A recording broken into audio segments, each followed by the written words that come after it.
As we approach Saturday's somber milestone, two local healthcare professionals are sharing their experiences of working in New York hospitals on that fateful day. News 12 Connecticut's Marissa Alter with a look back. There are certain things that bring me to that. You know, the September sky in New York brings me to that day every time when I look up and there's not a cloud in the sky. Dr. Frank Illuzzi is Hartford Healthcare's medical director for specialty services. But Illuzzi was the chief resident at Long Island Jewish Medical Center in Queens 20 years ago when terrorists flew two planes into the World Trade Center. We didn't even send an alert out, and I had 100 docs and nurses show up immediately, just instinctively, saying, how can we help? Illuzzi says the hospital immediately enacted its disaster plan, preparing for an onslaught of patients, an estimated 500 to 1,000.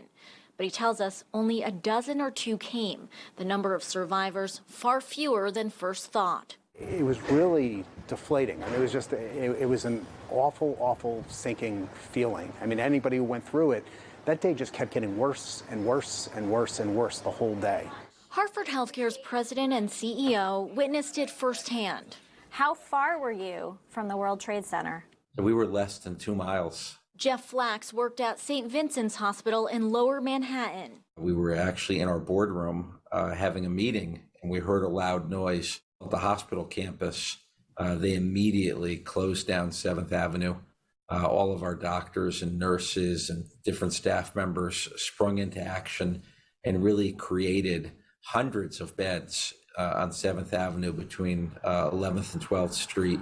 Flaks says the initial rush brought more than 300 patients, physically hurt but also emotionally traumatized. He also remembers the faces of so many family members learning their loved ones hadn't made it to the hospital. It was devastating, just devastating to see, and it's something I certainly will never forget. 20 years later, it's still hard.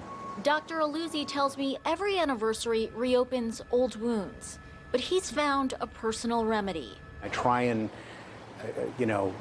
dwell on all the good things that people did that day to help each other, and that's what how I try and get through this day.